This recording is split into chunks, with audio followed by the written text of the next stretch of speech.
आप देख लीजिएगा जैसे हमारे मतलब कौन से राज्य में कौन सा नृत्य फेमस है, तो वो चीज़ें देख लीजिएगा, वहाँ का सॉन्ग देख लीजिएगा। और सच बताऊँ तो आप बता दूँ कि उसको मैचिंग करने का मतलब कौन सा ऐसे 4 ऑप्शन दे दिया, 4 आंसर दे दिया और फिर आपको उसमें मैच कराना है कि कौन सा कहाँ का है। Hello guys, good morning. आप लोग कैसे हैं? आई होप आप लोग बहुत अच्छे होंगे, स्वस्थ होंगे, मस्त होंगे। तो अभी मैं आ गई हूँ किचन में और रोज़ की तरह आज भी मेरे दिन की शुरुआत हुई किचन से ही।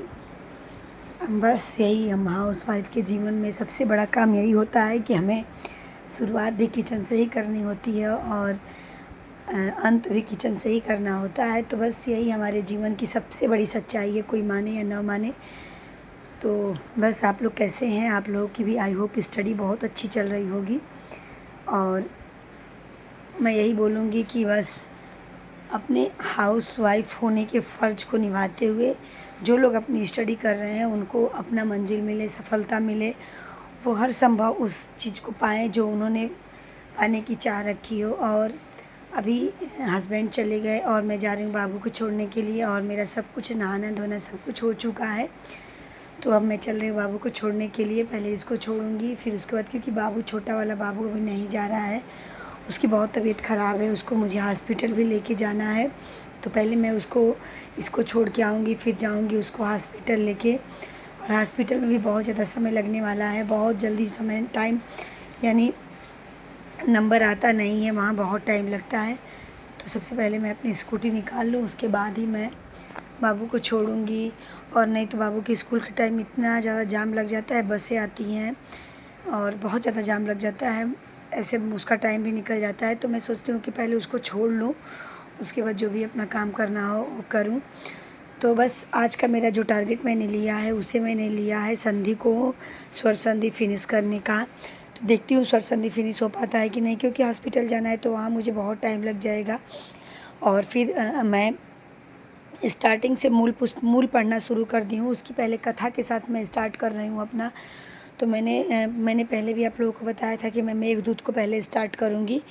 मेरा थोड़ा सा उसमें बचा हुआ था, पहले भी अभी भी बचा हुआ है। तो पहले मेघदूत को मैं स्टार्ट करूँगी। तो बीच में DSSB के एग्ज़ाम के कारण मैंने मेघदूत को मतलब नहीं पढ़ा था। तो अभी उसका उत्तर मेघ मेरा बचा है, तो मैं सोच रही हूँ कि उसको फिनिश कर लूँ पहले और व्याकरण में संधि ख़त्म कर लूँ। फिर उसके बाद आगे का जो भी होगा पार्ट मैं करूँगी। और मैं आपको बता दूँ कि फ़र्स्ट पेपर में मैं इस टाइम हिस्ट्री पढ़ रही हूँ। हिस्ट्री से मैं PYQ देख रही हूँ और PYQ के थ्रू मैं जो भी क्वेश्चन जो भी टॉपिक है मैं उसे क्लियर मतलब कंफर्म कर रही हूँ, क्लियर कर रही हूँ, उसे अच्छे से टॉपिक को मैं कवर कर रही हूँ। तो क्योंकि जब तक आप PYQ नहीं लगाएंगे आपको क्वेश्चन का अंदाज़ा नहीं लग पाएगा। और मैं बता दूँ तो आप लोग क्वेश्चन को इस लेवल से मत पढ़िएगा कि पिछले स्तर से, नहीं। अभी स्तर बहुत सारे पेपरों का बढ़ चुका है, बहुत सारे क्वेश्चनों का स्तर बढ़ चुका है, अब बहुत हाई लेवल के क्वेश्चन पूछे जा रहे हैं। तो आप बिल्कुल फर्स्ट पेपर को हल्के में लेके मत चलिएगा। अगर आप तैयारी फर्स्ट पेपर की कर रहे हैं तो अच्छे से करिए। देखिए यही अ, होता है जो आपका नंबर बढ़ाता है और नंबर घटाता है, क्योंकि फ़र्स्ट पेपर का वेटेज होता ही होता है। बहुत लोगों का फ़र्स्ट पेपर अच्छा नहीं होता है, तो यही जो आपके 2 4 10 नंबर होते हैं आपको आगे ले जाते हैं। इसमें देखिए, इसमें भी ये होता है कि कुछ क्वेश्चन आसान होते हैं, कुछ क्वेश्चन ज़्यादा हार्ड होते हैं और कुछ क्वेश्चन मतलब बीच के होते हैं। तो आप बीच के क्वेश्चन और नॉर्मल क्वेश्चन तो कर जाएंगे, लेकिन कुछ क्वेश्चन ऐसे हैं कि जो बहुत लोग नहीं कर पाएंगे।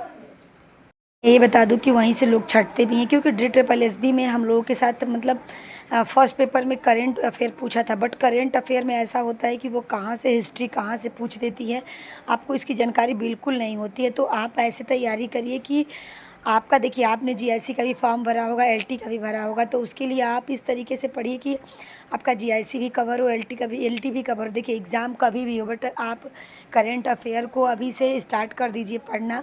आप देखिए जुलाई से करंट अफेयर पढ़िए और जुलाई से अगर एग्ज़ाम नवंबर में होता है तो आप 1 ईयर का पूरा करंट अफेयर जनवरी से लेके आप नवंबर तक का पढ़ जाइए। अगर नवंबर में एग्ज़ाम नहीं होता है तो आप जुलाई से लेके करंट अफेयर अगर मार्च अप्रैल तक जाता है तो आप मार्च अप्रैल तक का पढ़ लीजिएगा। वैसे 1 ईयर का करंट अफेयर पूछता है। और मैं बता दूं कि गेम से क्वेश्चन पूछे जा रहे हैं, चाहे वो कोई भी एग्ज़ाम हो, चाहे कोई भी करंट अफेयर हो, गेम से यानी स्पोर्ट्स से जितने सारे स्पोर्ट हुए हैं और फिर उसके बाद मतलब कितनी सारी नियुक्तियां हुई हैं, पद्म विभूषण और जितने सारे अवार्ड मिले हैं, ये सारे क्वेश्चन पूछे जा रहे हैं, चाहे कहीं भी करंट अफेयर, ये 2023-24 के भी क्वेश्चन पूछे जा रहे हैं इसमें करंट अफेयर में। तो मैं आपको बता दे रही हूँ कि आप लोग उस चीज़ को वो तैयार पहले कर लीजिए, चाहे जो भी हो, मैं खुद ही कर रही हूँ, उस चीज़ को मैं दिखा दूँगी। और जनगणना से क्वेश्चन पूछे ही पूछे जाते हैं, आप जनगणना भी अपना तैयार रखिएगा। तो मैं कुछ चीज़ें ऐसी बता दे रही हूँ कि जहाँ से मैंने RO का भी दिया, मैंने DSSS का भी मैंने देखा है, जनगणना से क्वेश्चन पूछे ही पूछे जाते हैं। तो आप ऐसे देखिए, आप मेरे और मैं बता दूं कि आप देख लीजिएगा, जैसे हमारे मतलब कौन से राज्य में कौन सा नृत्य फेमस है, तो वो चीज़ें देख लीजिएगा, वहाँ का सॉन्ग देख लीजिएगा। और सच बताऊं तो आप मैप के थ्रू पढ़िए। आप जैसे यूपी स्पेशल पढ़ रहे हैं तो आप यूपी स्पेशल में यूपी का पहले मैप लीजिए, फिर मैप लेने के बाद आप उसको पढ़िए, कौन सा जिला कहाँ पे पड़ता है। जो सबसे ज़्यादा क्वेश्चन आजकल यूपी में पूछे जा रहे हैं, मैं बता दूं कि उसको मैचिंग करने का मतलब कौन सा, ऐसे चार ऑप्शन दे दिया, चार आंसर दे दिया, और फिर आपको उसमें मैच कराना है कि कौन सा कहाँ का है। तो आप इस तरीके से देखिए, आप पहले क्वेश्चन देख लीजिए। मैं बोलूँगी कि आप जितने सारे जैसे लोक सेवा आयोग पेपर कराया है, आप उसके भी क्वेश्चन उठा के देख लीजिए, तब आप अपनी तैयारी को करिए। क्योंकि देखिए, मैं बता रही हूँ, आजकल का पेपर का लेवल बहुत बढ़ गया, चाहे इतने टॉपिक दिए हो चाहे इतना टॉपिक दिया हो, पेपर का लेवल बढ़ गया है।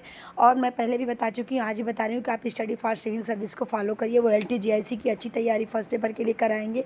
या फिर मैं आपको एक और बता दूँ, आप एक हैं पंडित जावेद सर, आप उनका भी देख सकते हैं, वो भी बहुत अच्छे अच्छे मतलब आय दृष्टि का, वो जहाँ से करंट अफेयर के सारे वो टॉपिक कवर करा रहे हैं। तो मैं आपको बता दे रही हूँ ये सारी चीज़ें। देखिए, मैं 10 मिनट के और 9 मिनट के वीडियो में अपनी उतनी पूरी स्टडी नहीं दिखा सकती हूँ, मैं सिर्फ इतना ही दिखा सकती हूँ कि मैं क्या पढ़ रही हूँ और कहाँ से पढ़ रही हूँ। तो मैं आपको जो भी बताऊँगी वो सही ही बताऊँगी, आप इस पे बिल्कुल बिलीव करिएगा। और आपने देखा कि मैं बाबू को दिखा के आ चुकी हूँ हॉस्पिटल से, अब मैं आ गई हूँ पति देव को लेने के लिए। मैंने आने के बाद हॉस्पिटल से थोड़ी बहुत स्टडी करी, फिर बाबू को मैंने सुला दिया और फिर मैं पति देव को लेने के लिए आ गई। और बाबू का भी मुझे कुछ थोड़े से मतलब उसको पढ़ाना था, क्योंकि उसका एग्ज़ाम भी होने वाला है। अगर बाबू ठीक हो जाता है तो एग्ज़ाम देने के लिए जाएगा, तो थोड़ा सा उसका मैं मतलब ज़्यादा नहीं, बस थोड़ा सा ही पढ़ाती हूँ उसको, आधा घंटा 1 घंटा उसको पढ़ा देती हूँ बैठा के। नहीं तो मैं छोड़ दूँगी तो बाबू भूल जाएगा, छोटा बच्चा है। अगर देखिए, आप ही अगर रिवीजन नहीं करते हैं तो आपको भूल जाता है। तो ऐसे में बाबू को भी थोड़ा सा बीमार है, तो फिर भी थोड़ा सा मैं बैठा दे रही हूँ। तो और मैं आ गई हूँ पति देव को लेने के लिए, उनकी ट्रेन आ चुकी है, बस उनको लूँगी। वही मैं बोलती हूँ ना, कितना ज़्यादा बर्डन होता है कि आपका हर एक काम फिक्स है, बट ये है कि आपको अपनी पढ़ाई के लिए भी समय निकालना है कि मुझे कब पढ़ना है, का क्या पढ़ना है।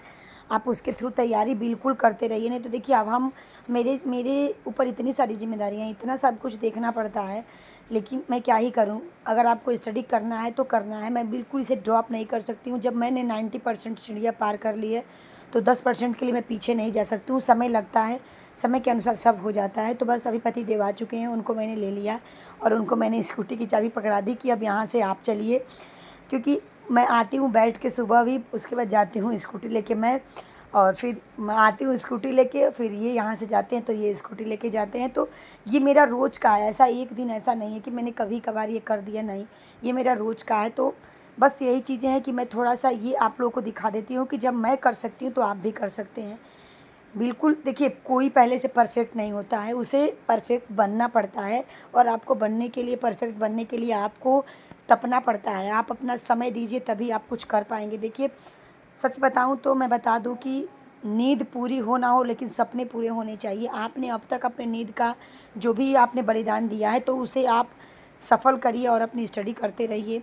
और मैंने अभी सब कुछ कर लिया है, बच्चे मेरे खा पी लिए, सब लोग खा पी लिए हैं। मैंने बच्चों को बोला कि तुम सो जाओ, बट बच्चों को भी जल्दी नींद नहीं आती, और लाइट जलती रहेगी तो बिल्कुल नींद नहीं आएगी। तो मैंने सोचा कि चलो मैं 10 बजे तक पहले स्टडी कर लेती हूँ, फिर बच्चों को सुला दूँगी और फिर मैं स्टडी करूँगी। तो मैं आप लोगों को 10 बजे तक का ही ब्लॉग शेयर कर रही हूँ। उसके बाद फिर मैंने स्टडी करी थी 11:30 बजे तक, लेकिन मैं नहीं रिकॉर्ड कर पाई। तो बस मैं कोशिश करूँगी कि आपको जितने घंटे मैं स्टडी करूँ, थोड़ा टाइम के अनुसार वो चीज़ दिखाऊँ। तो बस आज का मेरा वीडियो यहीं तक था। चलते हैं, मिलते हैं नेक्स्ट ब्लॉग में, तब तक के लिए बाय बाय। और वीडियो अगर अच्छी लगी तो वीडियो दिल से लाइक, शेयर और सब्सक्राइब जरूर करिएगा। आप कमेंट करना मत भूलिएगा, कमेंट भी करिएगा। तो फिर चलिए मिलते हैं नेक्स्ट ब्लॉग में, तब तक के लिए बाय बाय।